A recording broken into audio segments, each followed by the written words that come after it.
Hello दोस्तों, स्वागत है आपका नागपुरी एकेडमी में। दोस्तों, आज हम लोग व्याकरण के एक इम्पोर्टेंट टॉपिक जहां से बहुत ही अधिक प्रश्न बनते हैं उसको देखेंगे। वो है कारक।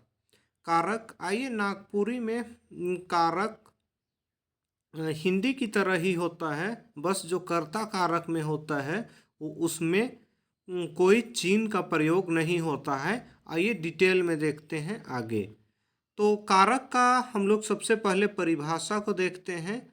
परिभाषा में संज्ञा चाहे सर्वनाम कर जौन रूप से वाक्य कर दोसर शब्द संगे संबंध कर पता चलेला। तो इसमें क्या है, यहाँ की पॉइंट क्या है, संबंध, दोसर शब्द संगे संबंध। संज्ञा चाहे सर्वनाम मतलब संज्ञा चाहे सर्वनाम का जौन रूप से वाक्य कर दोसर शब्द संगे संबंध कर पता चलेला उके कारक कहल जाएला। संबंध कर पता चलेला उके कारक कहल जाएला। ओकर बाद कारक उ संज्ञा चाहे सर्वनाम के कहल जाएला जेकर में क्रिया कर पूरा होवे में कोनो योगदान चाहे क्रिया से संबंध रहेला। कारक उ संज्ञा चाहे सर्वनाम के कहल जाएला जेकर में क्रिया कर पूरा होवे में कोनो योगदान होवेला चाहे क्रिया कर संगे। यहाँ मुख्य रूप से इस चीज को समझना है कि जो संज्ञा सर्वनाम और दूसरा जो वाक्य में जो संबंध को दर्शाता है ना, वही कारक है। आइए आगे देखते हैं डिटेल से, एग्जाम्पल से। तो राम रावण के मारलक। तो राम और रावण के बीच में जो मारने का जो संबंध है वो उसमें के जो है कारक चिन्ह के रूप में प्रयोग हो रहा है। नागपुरी में कारक 8 भेद होएला। यहाँ से डायरेक्ट क्वेश्चन पूछा जाते हैं कि नागपुरी में कारक कर कय गो भेद होएला। तो नागपुरी में कारक कर 8 गो भेद होएला। तो यहाँ हिंदी की तरह ही इसमें क्या होता है, कर्ता कारक में हिंदी में तो होता है आपका चिन्ह होता है, कर्ता को होता है, लेकिन नागपुरी में कर्ता कारक के लिए कोई चिन्ह का प्रयोग नहीं होता है। यहाँ क्वेश्चन ये पूछा जा सकता है कि नागपुरी में कारक में कौन सा कारक में कारक चिन्ह का प्रयोग नहीं होता है, तो वो कर्ता कारक। कर्म कारक के लिए के का प्रयोग होता है, करण कारक के लिए से का प्रयोग होता है, संप्रदान के लिए ले लाई लागिन का प्रयोग होता है, अपादान के लिए ले और से का प्रयोग होता है, अपादान के लिए ले से, संबंध के लिए होता है, संबंध के लिए होता है के कर, अधिकरण में पर ऊपरे, संबोधन ए रे हो रे अरे। कर्ता कारक, अब कर्ता कारक क्या होता है हम लोग इसको डिटेल से देखते हैं। कर्ता कारक जे कोनो काम करेला उके कर्ता कारक कहल जाएला। जो भी कोई काम करता है उसी को कर्ता कहा जाता है, और जो जे कोनो काम करेला उके कर्ता कारक कहल जाएला। जो कोई काम करता है उसी को कर्ता कारक कहा जाता है। जैसे यहाँ राम रोटी खाएला, तो राम क्या करता है, वो रोटी खाने का काम कर रहा है, तो ये कर्ता कारक हो गया। आगे हम लोग डिटेल से देखते हैं कर्म कारक को। कर्म कारक में क्या होता है, वाक्य में जेकर ऊपरे काम कर फल पड़ेला। जेकर ऊपरे काम कर फल, वाक्य में जेकर ऊपरे कर्म काम कर फल पड़ेला। जैसे फेंकू गोलू के मारलक। गोलू के मारलक।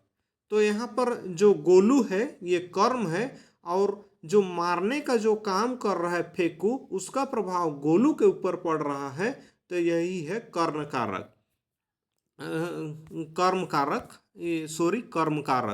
आगे हम लोग देखेंगे कर्ण कारक। वाक्य में जे शब्द काम पूरा करे के लिए मदद करेला उ करण कारक कहल जाएला। ये वाक्य में जे शब्द काम पूरा करे में मदद करेला। काम पूरा, वाक्य में जे शब्द काम पूरा करे में मदद करेला। काम पूरा करे में मदद, ये मतलब वाक्य में जो शब्द काम पूरा करने के लिए सहायता करता है उसी को कर्ण कारक कहा जाता है। जैसे यहाँ पर देखिए, रिझु टांगा से गछ काटेला। तो का सहायता से गछ काट रहा है, मतलब रिझु टांगा मतलब कुल्हाड़ी से, गछ मतलब पेड़ काटेला। रिझु टांगा से गछ काटेला। रिझु का से गछ काटेला, टांगा से, टांगा से गछ काटेला। बाबू दांत से चाबेला। बाबू दांत से काटता है। उसके बाद में आगे है संप्रदान कारक। संप्रदान कारक वाक्य में जेकर ले काम होवत थे उके संप्रदान कारक कहल जाएला। वाक्य में जेकर ले काम हुआ थे उके संप्रदान कारक कहल जाएला। मैया ले फ्राक किनली। केकर ले फ्राक किनली, तो मैया ले फ्राक किनली। किसके लिए काम हो रहा है यहाँ पर, यहाँ पर मैया के लिए काम हो रहा है। मैया के लिए काम हो रहा है। तोर लाई जान देबू, किसके लिए, तोर, तेरे लिए जान देबू। इसमें आयो लागिन साड़ी किनली। आयो लागिन साड़ी किनली। आयो लागिन साड़ी किनली, केकर लागिन, तो आयो लागिन साड़ी किनली। काम किसके लिए हो रहा है, आयो के लिए, मतलब माँ के लिए का साड़ी खरीद रहे हैं, तो काम माँ के लिए हो रहा है। तो यहाँ ये हो गया आपका, ये हो गया संप्रदान कारक। उसके बाद आगे हो गया अपादान कारक। अपादान कारक मतलब जुदा होने, जुदा मतलब अलग होने या बिछड़ने का जो भाव प्रकट होता है उसी को अपादान कारक कहते हैं। वाक्य में जेकर से कोनो वस्तु के अलग जुदा बिछुड़े कर पता चलेला उके अपादान कारक कहल जाएला। वाक्य में जिसका से कोई वस्तु का अलग या बिछड़ने का पता चलता है उसी को अपादान कारक कहा जाता है। बुधनी घर से भागलक। बुधनी कहाँ से भागलक, घर से भागलक। तो घर से वो भागलक मतलब बुधनी घर से भाग गई, तो वो जुदा हो गई। जुदा, जहाँ बिछड़ने का या जुदा होने का जो भाव प्रकट होता है उसको बोलते हैं अपादान कारक। उसके बाद गछ ले कट्ठर गिरलक। गछ मतलब पेड़, पेड़ से क्या कट्ठर, कटहल का जो फल है वो गिर गया, तो गछ ले कट्ठर गिरलक। गछ ले कट्ठर गिरलक। स्टेशन ले रेल चल गेलक। स्टेशन ले रेल चल गेलक। आगे है संबंध कारक। क्रिया से जेकर संबंध जानल जाएला उस संज्ञा चाहे सर्वनाम के संबंध कारक कहल जाएला। क्रिया से जेकर संबंध जानल जाएला उस संज्ञा चाहे सर्वनाम के संबंध कारक कहल जाएला। मंत्री कर बेटा, क्रिया में जेकर से, क्रिया में जिससे संबंध का पता चलता है वो संज्ञा सर्वनाम के संबंध कारक कहा जाता है। मंत्री केर बेटा, यहाँ मंत्री और उसका बेटा के बीच में संबंध हो रहा है। मंत्री कर बेटा पढ़बे नहीं करी, मतलब मंत्री का बेटा पढ़बे नहीं करेगा। मंत्री और उसके बेटे के बीच में केर संबंध हो रहा है। ठीक उसी प्रकार टोंगरी कर पखना फोर सिरात है। टोंगरी मतलब छोटी जो पहाड़ी होती है उसको टोंगरी कहते हैं, और पखना मीन्स पत्थर।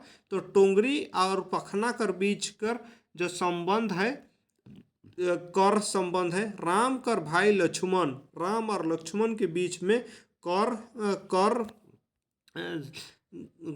कारक चिन्ह का प्रयोग हो रहा है।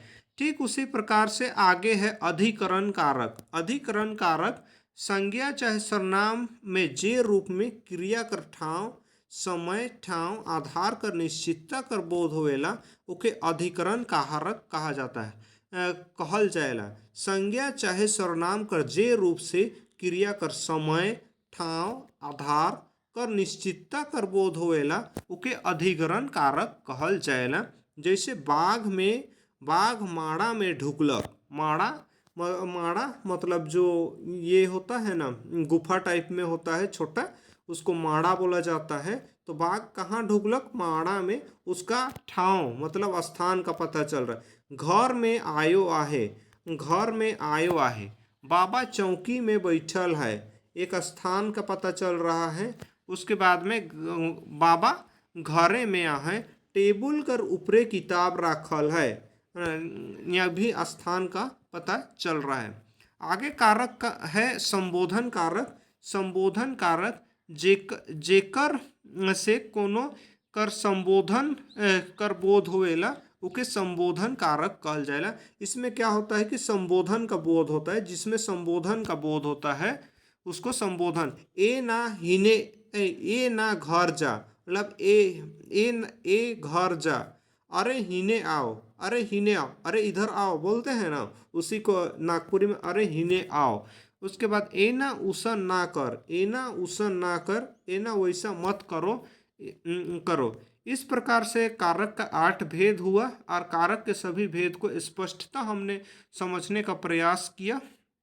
अगले अगले टॉपिक हम लोग व्याकरण का करेंगे। इस टॉपिक का ऑब्जेक्टिव बाद में आपको अलग से करा दिया जाएगा।